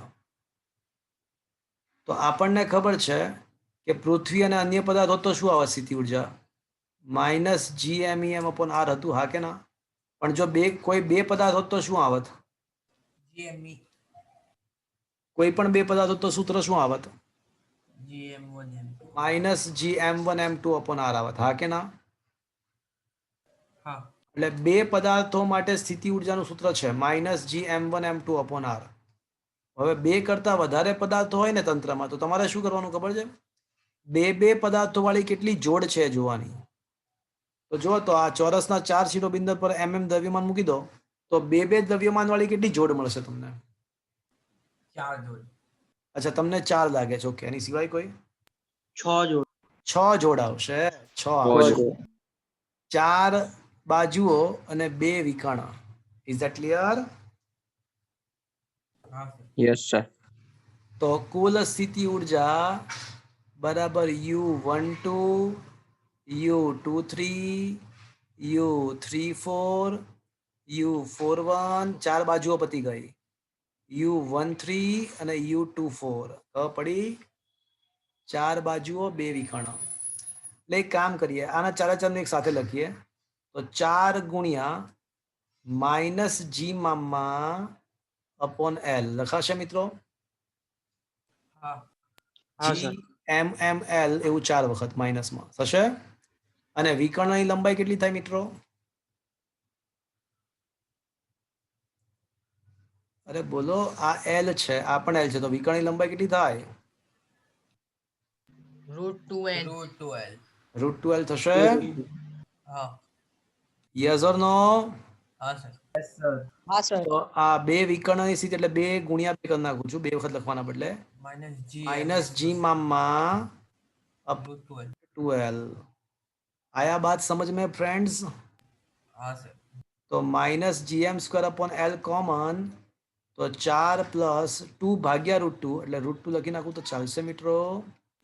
હા હા. તો આ આપણને સ્થિતિ ઉર્જા મળી ગઈ. તો હવે શીખ્યા શું મિત્રો? બે કરતા વધારે દ્રવ્યમાન આપેલા હોય તો શું કરવાનું? બે દ્રવ્યમાનોની કેટલી જોડ છે એ શોધવાની, અને પછી બધાની સ્થિતિ ઉર્જાનો સરવાળો કરવાનો. સરવાળો. અને એમાં સીધો સરવાળો થઈ શકે, કારણ કે સ્થિતિ ઉર્જા કેવી ભૌતિક રાશિ છે? સદિશ છે એટલે માત્ર માન જ હોય, દિશા એને ના ખાલી હોય. મૂલ્ય, હા, એમાં કઈ સદિશ સરવાળો કરવાની જરૂર નથી. Is that clear? હા. ચલો, હવે કોની વાત કરીશું મિત્રો? વિદ્યુત સ્થિતિમાન. સ્થિતિમાન. તો હવે વિદ્યુત સ્થિતિમાનની વાત કરીશું મિત્રો. તો મિત્રો આપણને, સર વિદ્યુત નહીં, ગુરુત્વીય સ્થિતિમાન. અરે હા હા હા 12મા ધોરણમાં વયો ગયો હું. તો મિત્રો ગુરુત્વીય સ્થિતિ માનની વાત છે. તો એક દ્રવ્યમાન હોય, એક જ દ્રવ્યમાન, તો સૂત્ર GM/R -GM/R હતું. તો અહીંયા કેટલા દ્રવ્યમાન છે મિત્રો? 4 દ્રવ્યમાન છે. તો કુલ ગુરુત્વીય સ્થિતિમાન કેટલું આવશે મિત્રો? 4 વખત. જો આ કેન્દ્ર પર સ્થિતિમાન શોધવાનું છે, તો આ એમને કારણે, આને કારણે, પછી આને કારણે, પછી આને કારણે, ત્રીજાને કારણે, આ ચોથા, 4 ને કારણે ઉત્પન્ન થશે. તો સૂત્ર આવશે સ્થિતિમાનનું. એકનું સૂત્ર શું હતું? ખાલી એકનું સૂત્ર, કોઈ M દ્રવ્યમાનને કારણે સ્થિતિમાન શું હતું? તો કે ભાઈ -GM/R. પણ એવું કેટલી વાર? 4 વખત. અહીંયા 4 એટલા માટે કારણ કે બધા માટે R સરખો જ છે. 4 માટે R નું મૂલ્ય સમાન છે. ને R નું મૂલ્ય કેટલું આવશે મિત્રો? જ્યાં R બરાબર વિકર્ણની જે લંબાઈ છે ને એના ભાગ્યા 2. અડધી, એટલે વિકર્ણની લંબાઈ √2L અને /2 એટલે L/√2 આવશે. Yes or no friends? હા સર. હા સર. સર તો સર આમાં આપણે ચારે ચાર જે શિરોબિંદુ છે એની સ્થિતિ ઉર્જા કીધી છે અને કેન્દ્રનું સ્થિતિમાન કીધું છે ના એમથી ના તંત્રની સ્થિતિ ઉર્જા છે હા એટલે એમાં અને કેન્દ્ર તો પર સર સ્થિતિમાન છે. છે ને એનાથી ઊંધું કહી શકે કે તંત્રનું સ્થિતિમાન અને ના, કેન્દ્રની સ્થિતિ તંત્રનું ઉર્જા સ્થિતિમાન ના હોય, સ્થિતિમાન હંમેશા બિંદુએ હોય. તો સર બંને સેમ જ તો ના, નથી બંને એટલે અલગ સર વસ્તુ આમાં છે. અલગ અલગ શું થયું અલગ અલગ એવું સ્થિતિમાન થયું, ગુરુત્વાકર્ષણ જો જ એવું લાગે છે. મારી વાત સાંભળો. અલગ અલગ એ થયું કે કોઈ એક જ દ્રવ્યમાન હોય ને, કોઈ એક જ દ્રવ્યમાન, તો એક જ દ્રવ્યમાનને સ્થિતિ ઉર્જા ના હોય. એક જ દ્રવ્યમાનને સ્થિતિ ઉર્જા હોય જ નહીં, પણ એક જ દ્રવ્યમાનનું સ્થિતિમાન હોય આર અંતરે, અને સ્થિતિમાનનું સૂત્ર -gm/r છે જે તે બિંદુએ. સર એક જ દ્રવ્યમાન હોય તો એને સ્થિતિ ઉર્જા ના હોય, કારણ કે સ્થિતિ ઉર્જા પિક્ચરમાં ત્યારે જ હોય જ્યારે બે પદાર્થ હોય.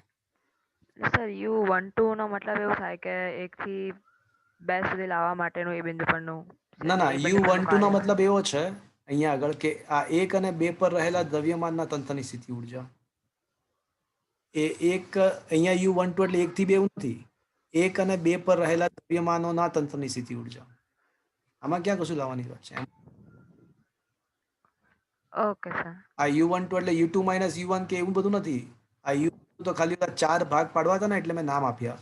આના બદલે તને એવું હોય તો આપણે એવું કરીએ કે અહીંયા 1 કહી દઈએ, અહીંયા 2 કહી દઈએ, અહીંયા 3 કહી દઈએ, અહીંયા 4 કહી દઈએ, અહીંયા 5 કહી દઈએ, અહીંયા 6 કહી દઈએ.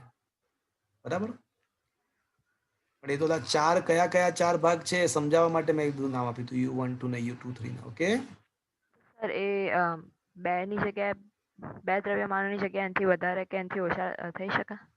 કહું તો છું કે એક જ દ્રવ્યમાન હોય ને તો સ્થિતિ ઉર્જા હોય જ નહીં, અને 2 કરતા વધારે હોય, જેમ કે 3 જ છે, હા ભાઈ તમારે શું કરવું પડે કે એની બે ની કેટલી જોડ બને છે એ શોધવાનું, એ બધી જોડોનો સરવાળો કરવાનો. Okay sir. હા હા બરાબર. એક જ દ્રવ્યમાન હોય તો સ્થિતિ ઉર્જા ના હોય. બે દ્રવ્યમાન હોય તો સ્થિતિ ઉર્જા -gm1m2/r, અને સ્થિતિમાન કયા બિંદુએ શોધવાનું છે તો એ બંને દ્રવ્યમાનને કારણે જે એડિશન થાય એટલું સ્થિતિમાન મળે. અને 2 કરતા વધારે હોય તો જેટલા બે દ્રવ્યમાનના પેટાતંત્ર હોય એ બધા પેટાતંત્રોની સ્થિતિ ઉર્જાનો સરવાળો એટલે કુલ સ્થિતિ ઉર્જા મળે. અને સ્થિતિમાન તો દરેક સર શું દ્રવ્યમાનનું જ હોય, જેટલા દ્રવ્યમાનો સર શું હોય. ઓકે? હા સર આપણે 2 ની જોડ એટલા માટે પાડે છે કારણ કે સૂત્રમાં 2 છે એટલા માટે ને? શું કહો છો? સર તમે આ 2 ના તંત્ર વિચારવાનું કીધું જ્યારે પણ સ્થિતિ ઉર્જા શોધવી હોય ત્યારે આપણી સૂત્રને પાસે કારણે જે આપણે એવું કરીએ સૂત્ર છીએ. છે ને સ્થિતિ ઉર્જાનું, એ માત્ર બે દ્રવ્યમાન. હા તો 2 કરતા એટલે ને વધારે હા દ્રવ્યમાન હોય તો એ ની પેટા તંત્રના સ્થિતિ ઉર્જાનો સરવાળો, કારણ કે સ્થિતિ ઉર્જા તો અદિશ ભૌતિક રાશિ છે, એટલે એ બધા જ સ્થિતિ ઉર્જાનો સરવાળો કરો એટલે આપણને કુલ સ્થિતિ ઉર્જા મળી જાય. 2 માટેની વાત આપણને ખબર હતી, એવા 2 વાળા કેટલા છે એવા શોધી કાઢવાના, અને પછી બધાનો સરવાળો કરવાનો. અને સર જો ટોટલ 3 બિંદુઓ હોય તો તો 3 પદ થશે. દ્રવ્યમાન હોય તો 3 પદ થાય. શું કામ 3 પદ થાય? તો એટલા માટે 3, કારણ કે એમાં 3 ની 3 જોડ મળશે. મળી ને? કેમ મળી? સર 1 2 2 3 ને 1 3 ને? હા, આ 1 2 2 3 અને 1 3. અને સાચું કહું તો એક શોર્ટકટ પણ તને કહી દઉં. ચલો વાત ચાલુ કરી છે તો પૂરી કરીએ. કે n દ્રવ્યમાન હોય ને, n દ્રવ્યમાન, તો હા તત્વોની સંખ્યા n/2 ઇન્ટુ n-1 થાય. n દ્રવ્યમાન હોય તો તંત્રોની સંખ્યા n/2 ઇન્ટુ n-1. જેમ કે ઓકે અહીંયા કેટલા દ્રવ્યમાન છે? 4. 4. તો 4/2 ગુણ્યા 4 - આવી જશે. જો 4/2 એટલે 2, અને 4 - 1 એટલે 3. 2 તારી 6 થઈ ગયું. 6 પદ છે. જો સ્થિતિ ઉર્જાના હા 1 સર 2 3 4 5 ને 6 પદ છે. એટલે આ હા સર શોર્ટકટ યાદ રાખી શકાય કે આપણને ખબર કેવી રીતે પડે કે કેટલા તંત્ર બનાવવાના છે. તો n દ્રવ્યમાન આપેલા હોય, લખી નાખો. જો કોઈ તંત્રમાં દ્રવ્યમાનોની સંખ્યા n હોય તો બે દ્રવ્યમાનના પેટાતંત્રોની સંખ્યા લખો ફરીથી. જો કોઈ તંત્રમાં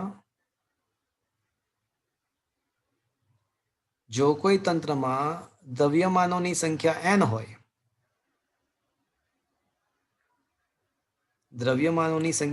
હોય, તો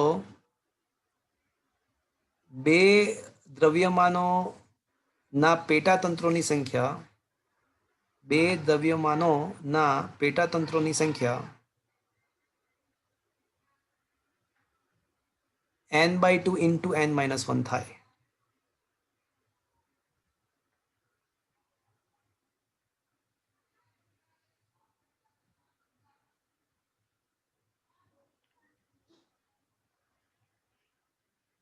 Is that clear?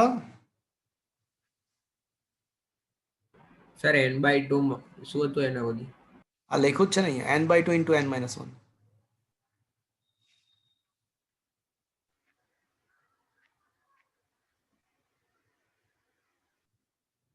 Is that clear? Yes તો સર આજે આપણે ગુરુત્વીય સ્થિતિમાન છે એમાં ગુણ્યા 4 કર્યો એનો મતલબ શું થાય? એમાં એવું છે કે 4 દ્રવ્યમાન, ગુરુત્વીય સ્થિતિમાન શું છે તો કે ભાઈ પ્રત્યેક દ્રવ્યમાન એક દ્રવ્યમાન વડે ઉદ્ભવતી વસ્તુ છે. તો ગુરુત્વીય સ્થિતિમાન તમારે શોધવું હોય તો શું કરવું પડે? તો એમાં બે ની પેર નહીં જોવાની, એમાં કુલ કેટલા દ્રવ્યમાન છે શોધવાના અને એના બધાનો સરવાળો કરવાનો. Okay sir. 4 દ્રવ્યમાન હોવાથી 4, આ તો ફોર્ચ્યુનેટલી 4 નું અંતર સમાન છે. જો 4 જેમ કે એવું આપ્યું હોત કે ભાઈ અહીંયા આગળ m1 છે, અહીંયા આગળ m2 છે અને કોઈ બિંદુ અહીંયા આગળ બંનેની વચ્ચે છે જેનું એકથી અંતર 3 છે અને બીજાથી અંતર 1 છે, તો સ્થિતિમાન કેટલું? તો gm1/3 લખ્યું હોત માઇનસમાં, માઇનસ gm1/3 અને gm2/1 લખ્યું હોત માઇનસમાં. સર દ્રવ્યમાન અલગ હોય તો બી બદલી શકે ને? હા, એટલે બધું જ થઈ શકે ને, એમાં શું છે? હા ઓકે. જેટલા દ્રવ્યમાન હોય એટલા સ્ટેપ લખવા પડે. Minus gm1/r1 plus minus gm2/r2 plus gm3/r3 and so on. Okay, okay sir. Sir જેટલું વધારે દ્રવ્યમાન હોય એટલું સ્થિતિમાન વધે કે ઘટે? ઘટે ને, કારણ કે નેગેટિવ છે હા ઓકે. એટલે એડિશન થાય પણ બધું નેગેટિવ એડિશન થાય છે ને. હા સર ઓકે. તો અહીંયા આગળ કુલ સ્થિતિ ઉર્જા એટલે બધાનું સમેશન કર્યું, પણ એ સમેશનના 6 પદ આવશે, એ અહીંયા બતાવ્યા જો. ઓકે, અને સ્થિતિમાનમાં તો 1 નું શોધ્યું અને પછી એને 4 વડે ગુણ્યું. સ્થિતિમાનમાં પહેલા 1 નું શોધ્યું, એનો સિમ્બોલ વીના બદલે 5 આપ્યો છે, તો સિમ્બોલ તો બદલાવી શકાય, એમાં કંઈ વાંધો નથી. વીના બદલે 5 છે, 1 નું શોધ્યું પછી એને 4 વડે ગુણ્યું. ઓકે ફ્રેન્ડ્સ,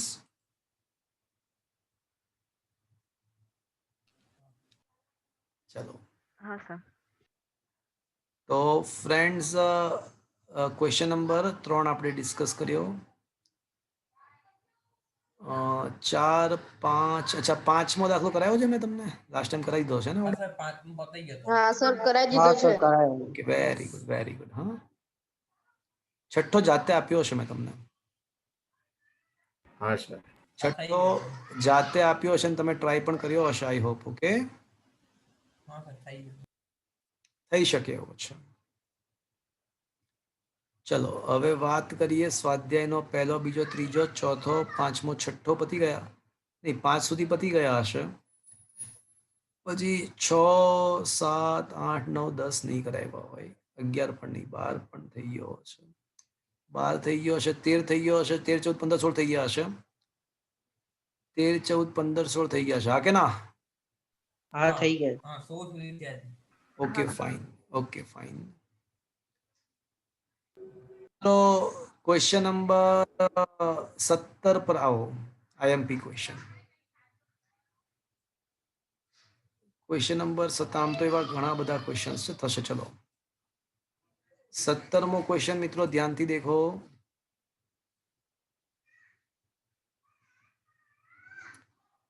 પૃથ્વી સપાટી પરથી 5 કિલોમીટર પર સેકન્ડની ઝડપે ઉર્ધ્વ દિશામાં એક રોકેટને છોડવામાં આવે છે.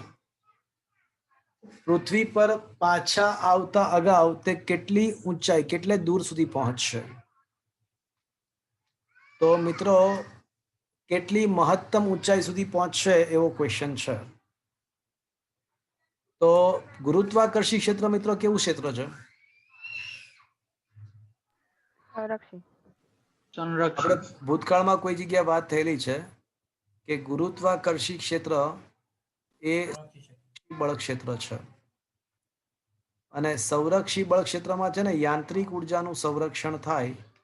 એટલે યાંત્રિક ઉર્જાનું સંરક્ષણ થાય એટલે પ્રારંભિક સ્થિતિ પ્લસ ગતિ ઉર્જા ઇઝ ઇક્વલ્સ ટુ અંતિમ સ્થિતિ પ્લસ ગતિ ઉર્જા. પ્રારંભિક સ્થિતિ ઉર્જા પ્લસ પ્રારંભિક ગતિ ઉર્જા ઇક્વલ્સ ટુ અંતિમ સ્થિતિ ઉર્જા અંતિમ ગતિ ઉર્જા. ચલો, પ્રારંભમાં રોકેટ પૃથ્વીની સપાટી પર છે તો પ્રારંભિક સ્થિતિ ઉર્જા શું આવશે મિત્રો? 0 ના ગંદી બાત, ગંદી ગંદી ગંદી બાત. મિત્રો આપણે ગુરુત્વીય સ્થિતિ ઉર્જાની વાત કરવાની છે અને સપાટી પર ગુરુત્વીય સ્થિતિ ઉર્જા GH વાળું સૂત્ર નથી વાપરવાનું, -GMEM/RE. Is that clear friends? ચલો, પ્રારંભિક ગતિ ઉર્જા છે કારણ કે પ્રારંભમાં વેગ તો છે 5 કિલોમીટર પ્રતિ સેકન્ડ. ચલો, અંતિમ ધારો કે અંતિમ અવસ્થામાં એ કેન્દ્રથી r અંતરે પહોંચે છે. હા, જ્યાં r બરાબર આપણે છેલ્લે શું લખીશું? RE plus H. h, પણ એ છેલ્લે. અને અંતિમ ગતિ ઉર્જા શું લખીશું મિત્રો? સર એ શૂન્ય આવે? 0, કારણ કે એ જ તો ક્વેશ્ચન છે કેટલે દૂર સુધી જશે. એટલે એ જેટલે દૂર સુધી પહોંચ્યો હશે તો ત્યાં ક્ષણ પૂરતો શું થઈ ગયો હશે? સ્થિર થઈ ગયું. સ્થિર થયો હશે. એટલે એ અંતિમ અવસ્થામાં સ્થિતિ ઉર્જા 0, ગતિ ઉર્જા 0. Is that clear friends? Yes sir. હા. आया बात समझ में? Yes sir. यम कैंसल. -6.67 10⁻11 પૃથ્વીનું દ્રવ્યમાન 6 × 10⁻24. પૃથ્વીની ત્રિજ્યા 6400 કિલોમીટર. 6.4 × 10⁻6 પ્લસ હાફ વી તરીકે 5 કિલોમીટર એટલે 5000 મીટર એટલે 5 નો વર્ગ 25 અને 1000 નો વર્ગ 10�6.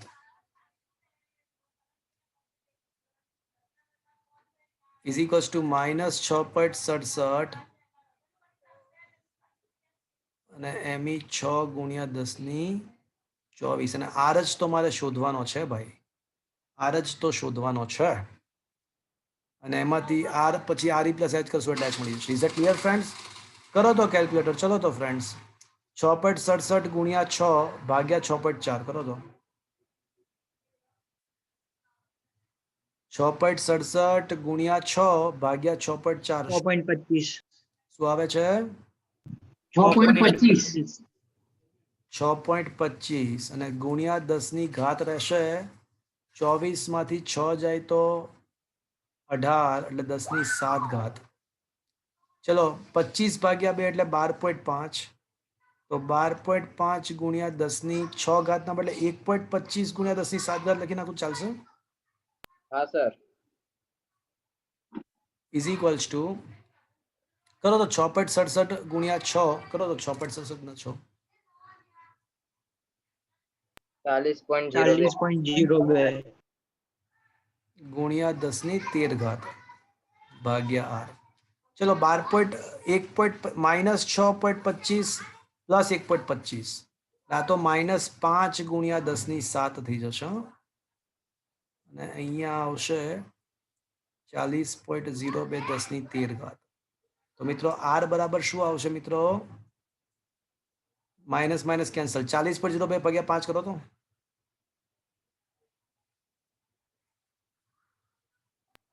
8.004. 8 8 ગુણ્યા 10⁻13 માંથી 7 બાદ કરો તો 13 - 7 એટલે 10⁻3 આવશે. 10⁻3 આવે 6 घात. 6 ઘાત આવે. ઓકે, તો r બરાબર તો બાજુ re પ્લસ h. re એટલે 6.4 × 10⁻6 plus h is equals two 8 × 10⁻6. તો ચલો h બરાબર શું આવશે મિત્રો? 8 માંથી 6.4 બાદ કરો એટલે 1.6 × 10⁻6 અથવા 1600 કિલોમીટર આન્સર આવશે. તો એ રોકેટ કઈ ઊંચાઈ સુધી પહોંચ્યું હશે? તો 1600 કિલોમીટરની ઊંચાઈ સુધી પહોંચ્યું હશે. સમજ્યા મિત્રો? શું કર્યું? સર રિયલ બોલો. લાઈફમાં આવું ના થાય એના માટે શું કરે? શું કહો છો? સર જ્યારે એકચ્યુઅલમાં છોડે રોકેટ ત્યારે તો આવું ના થાય ને, તો ત્યારે હા, એનું એટલે આમાં શું છે કે આપણે અહીંયા એવું આપ્યું છે કે 5 કિલોમીટર પ્રતિ સેકન્ડથી ફેંકી દીધું છે, પણ ખરેખર હા નથી આવતું. રોકેટમાં તો શું હોય કે રોકેટમાં બળતણનું દહન થાય. અહીંયા આપણે એવું માનીને ચાલીએ છીએ કે રોકેટને પથ્થરની જેમ ફેંક્યું છે, એટલે એકવાર ફોર્સ આપી દીધો એટલે પતી ગઈ વાત. પણ ખરેખર તો શું થાય, રોકેટમાં દહન થાય. એટલે દહન થાય એટલે શું થાય કે આ ધુમાડો બહાર નીકળે, અને ધુમાડો જ્યારે બહાર નીકળશે ને, તો જેટલા બળથી ધુમાડો બહાર નીકળશે એટલું જ બળ રોકેટને ઉપર લગાડશે. એટલે રોકેટમાં સતત બળ ઉપર લાગતું જ રહે. સમજ્યા તમે આખી વસ્તુ? સર આવા કિસ્સામાં જે આ રોકેટનું દળ છે એ અચળ ના રહે ને? હા, એ રોકેટનું દળ અચળ ના રહે. જ્યારે રોકેટમાં ધુમાડો નીકળતો હોય ને, રોકેટનું જે ફ્યુઅલ છે વપરાતું હોય, રોકેટનું દ્રવ્યમાન બદલાતું હોય. એટલે અહીંયા આપણે એવું માનીએ કે ધુમાડા સર પણ પૃથ્વીની એસ્કેપ વેલોસિટી 11 કિલોમીટર પ્રતિ સેકન્ડ નથી, છે જ ને. તો તો તો રોકેટ કેવી રીતે બહાર જાય 1600 કિલોમીટર સુધી? એ પૃથ્વીની એસ્કેપ વેલોસિટી 11.2 કિલોમીટર પ્રતિ સેકન્ડનો મતલબ શું ખબર તને? એનો મતલબ એવો થાય કે જો તમે કોઈ પદાર્થને પૃથ્વી સપાટીથી 11.2 કિલોમીટર પર સેકન્ડના પ્રારંભિક વેગથી છોડી દો, પછી એમાં દહન બહન કે કોઈ બળ બીજું લગાડવાનું નહીં, તો એ પૃથ્વીના ગુરુત્વાકર્ષણ ક્ષેત્રમાંથી બહાર નીકળી જાય. એનો મતલબ એવો થયો. એટલે એમાં શું છે, ઓનલી વન ટાઈમ ફોર્સ, માત્ર એક જ વખત બળ. ખબર પડ્યું? હા સર. એટલે એ આ ધુમાડો ના હોય, પથ્થર જેવું રોકેટ હોય, એને 11.2 કિલોમીટર પ્રતિ સેકન્ડથી ફેંકી દો એકવાર, તો એ અનંત અંતરે ચાલ્યો જાય. Is that clear? Yes sir. Sir રોકેટનું વજન અને બીજું વધારે હોય એટલા માટે એને એટલે આપણે અહીંયા આગળ ખરેખર છે ને, આ વપરાય. રોકેટ શબ્દ જ ના હોવો જોઈએ. આ દાખલો પૂછવાવાળો બોગસ માણસ છે. અહીંયા રોકેટ શબ્દ જ ના હોવો જોઈએ. એના બદલે એક પદાર્થ હોય છે. તો આ પદાર્થ કરી નાખે ને, તો પછી આ બધા પ્રોબ્લેમ સોલ્વ થઈ જાય. રોકેટમાં તો શું થાય ખબર છે? રોકેટમાં તો ઓલું સતત દહન થાય ફ્યુઅલનું, એટલે સતત બળ લાગતું જ રહે. તો આ દાખલો આખો અલગ રીતે સોલ્વ થાય. અહીંયા પદાર્થ શબ્દ હોવો જોઈએ. Is that clear? હા સર. શબ્દ જ ખોટો વાપર્યો છે. સર બોલો. સર મેં એવું સાંભળ્યું છે કે બુગાટી શિરોન જે ગાડી છે એનું એન્જિન છે ને V16 છે, એને ફૂલ પાવરમાં વાપરો ને તો એક રોકેટને ઉડાડી શકાય છે, તો સાચું હશે? જો અચ્છા, પૃથ્વીના કેન્દ્રથી જે અંતર છે ને એ 8, પણ આમાં એડ કરજો ને જરાક, સપાટીથી અંતર એવું એડ કરજો ને આમાં એક વાર આ ક્વેશ્ચનની અંદર. તો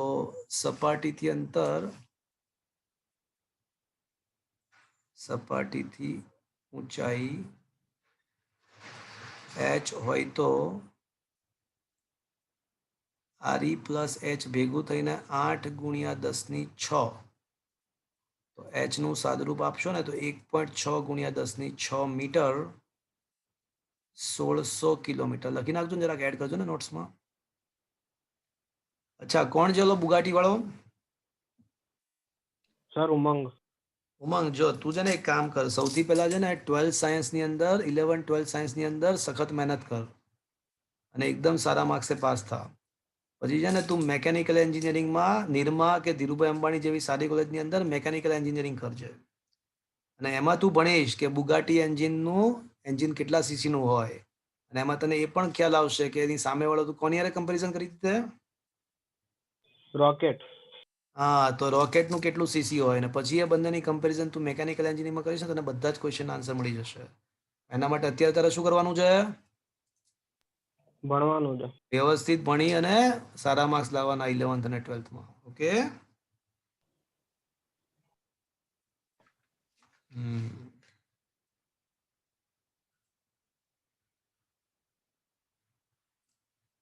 તો ગણીએ, ચલો હજી એકાદ દાખલો ગણીએ.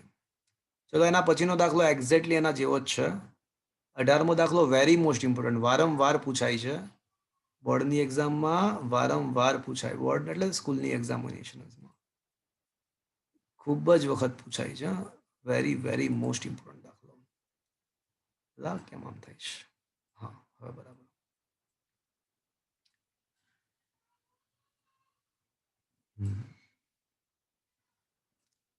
શું રકમ દેખાય છે મિત્રો?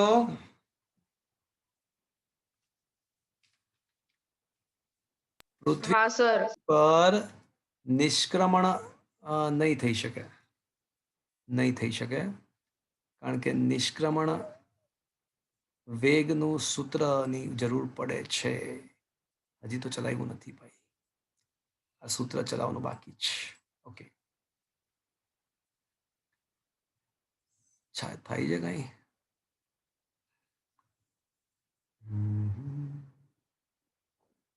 ઓકે, ચલો let's come to question number 20. 18મો 19મો નહીં પણ 20મો ક્વેશ્ચન કરીએ આપણે. ચલો, શું છે 20મો ક્વેશ્ચન? કે એક સોલર એટલે કે સૂર્ય દળ ધરાવતા બે તારા એકબીજા તરફ સન્મુખ સંઘાત માટે જઈ રહ્યા છે. તેઓ સ્ટાર્ટિંગમાં 10⁹ કિલોમીટર જેટલા અંતરે છે અને એ વખતે ઝડપ અવગણ્ય છે. તો તેઓ કેટલી ઝડપથી એકબીજા સાથે અથડાશે? તારાઓની ત્રિજ્યા 10⁴. એકદમ જગાસ ક્વેશ્ચન છે, એકદમ મસ્ત છે. ચલો, બે સ્ટાર છે એટલે આપણા માટે બે ગોળાઓ છે, એવું સમજો ને. બે તારાઓના બદલે બે ગોળાઓ છે. સ્ટાર્ટિંગમાં તેમની વચ્ચે કેટલું અંતર છે મિત્રો?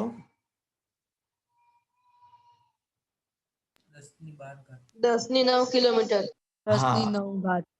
સ્ટાર્ટિંગમાં તેમની વચ્ચેનું અંતર જે છે એ 10⁹ કિલોમીટર છે. પછી સન્મુખ સંઘાત એટલે હેડ ઓન, સામ સામે. હેડ ઓન, સન્મુખ, સામ સામે અથડાયા. બંને તારાઓ ગોળાઓ અથડાયા, સામ સામે અથડાયા. તો હવે જ્યારે અથડામણ થશે તો એ વખતે તેમની વચ્ચેનું અંતર કેટલું થશે? 0. ગંદી બાત, ગંદી ગંદી ગંદી બાત, ત્રિજ્યા જેટલું. ગંદી વ્યાસ બાત. જેટલું. વ્યાસ જેટલું, વ્યાસ જેટલું. व्यास जेटलू. आया बात समझ में? आया बात समझ में? શું આ સમજમાં આવ્યું? હા સર. બસ મેઇન તો આ સમજવાનું હતું. પ્રારંભિક સ્થિતિ પ્લસ ગતિ ઉર્જા ઇઝ ઇક્વલ્સ ટુ અંતિમ સ્થિતિ પ્લસ અંતિમ ગતિ ઉર્જા. ચલો, પ્રારંભિક સ્થિતિ ઉર્જા શું આવશે? -g upon R1. પ્રારંભિક ગતિ ઉર્જા શું આવશે?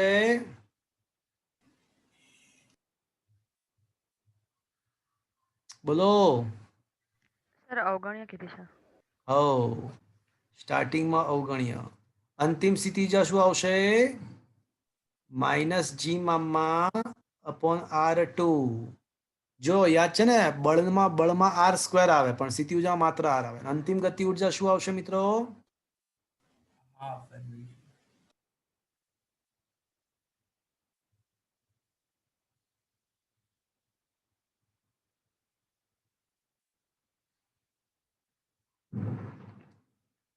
આ ગુણ્યા 2 કેમ કર્યું ખબર પડી મિત્રો? હા સર. આ તંત્રની આખી વાત તંત્ર માટે હોય, સમગ્ર તંત્ર માટે. તો સમગ્ર તંત્ર માટે ગતિ ઉર્જા એટલે ગોળા એકની ગતિ ઉર્જા પ્લસ ગોળા ઉર્જા. અને અહીંયા ફોર્ચ્યુનેટલી બંને ગોળાઓ સમાન દ્રવ્યમાનના છે એટલે બંને વેગ પણ સરખો જ પ્રાપ્ત કરશે. એટલે કુલ ગતિ ઉર્જા 2 × 12 mv² થશે. Is that clear? હા સર. હા સર. ચલો, તો હવે મિત્રો 1 m કેન્સલ થઈ જશે. 1 m કેન્સલ, તો -6.67 × 10⁻11 2 × 10⁻30 R1 10⁹ ને 3 12 કિલોમીટરને મીટરમાં ફેરવ્યું. ઇઝ ઇક્વલ્સ ટુ -6.67 ગુણ્યા 10⁻11 m2 ગુણ્યા 10⁻30 અને અંતિમ અવસ્થામાં અંતર છે ને 2 × 10⁻7 લખવું પડશે મારે, કિલોમીટરને મીટરમાં ફેરવ્યું, પ્લસ 2 અને હાફ કેન્સલ પ્લસ v². તો મિત્રો v² ને સૂત્રનો કરતા બનાવવા માટે ચલો સૌથી પહેલા 6.67 ગુણ્યા 2 કરો તો શું આવશે?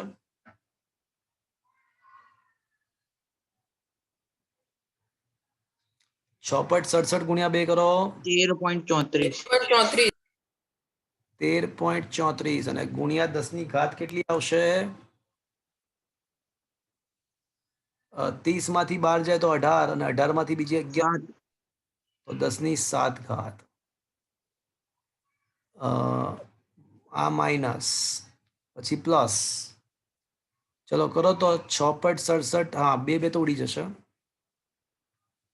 તો પ્લસ 6.67 અને ગુણ્યા 10⁻ઘાત રહેશે. 30 માંથી 7 જાય તો 23 માંથી 11 જાય તો 12. તો કમબખત આ છે ને v² બરાબર 6, 6, 7, 5 વડે ગુણી નાખીએ 10⁻5 વડે તો 6.67 ગુણ્યા 10⁻5 એટલે 6, 6, 7, 0, 0 ગુણ્યા 10⁻7 માઇનસ 13.34 ગુણ્યા 10⁻7 કરો તો 6,67,000 ગુણ્યા માઇનસ 6,67,000 માઇનસ 13.34 કરો તો શું આવે છે? 666,986.66 666,986.66 ગુણ્યા 10⁻7. એટલે એક કામ કરીએ, વળી પાછા 1, 2, 3, 4, 5 6.67 ગુણ્યા 10⁻12. એટલે આચું કોણ તો આને અવગણી નાખો તો પણ ચાલે, સીધું જ આવ્યું છેલ્લે તો. એટલે 6.67 10⁻12 જ આવ્યું. 6.67 ગુણ્યા 10⁻12 નું વર્ગમૂળ કાઢો. ચલો 6.67 નું વર્ગમૂળ શું આવશે? 2.58 અને 10⁻12 નું વર્ગમૂળ 10⁻6 ઘાત. તો 2.58 ગુણ્યા 10⁻6 મીટર પર સેકન્ડ એવો જવાબ આવવો જોઈએ મારી દ્રષ્ટિએ. આવી ગયું ને? જુઓ, ઇઝ ધેટ ક્લિયર? આયા બાદ સમજમાં આવ્યું? હા સર. તો સર ફ્રેન્ડ આવું રિયલ લાઈફમાં તો પોસિબલ નથી ને? શું કહો છો? આવું રિયલ લાઈફમાં તો પોસિબલ નથી ને? ના ના, આવું ના થાય રિયલ લાઈફમાં. તો ફ્રેન્ડ્સ આજનો સેશન અહીંયા સુધી રાખીએ છીએ. વળી પાછા મળીશું શનિવારે એઝ પર ધ સ્કેડ્યુલ્ડ. રવિવારની એક્ઝામની અંદર આજનો સુધીનું હશે, શનિવારનું નહીં આવે. સર પેલી ન્યુમેરિકલની એક્ઝામ લેવાની હતી. હા, એ નથી રાખી, પછી એ રવિવારે આવી જશે બધું હવે. સર હવે લઈ લઈએ ને.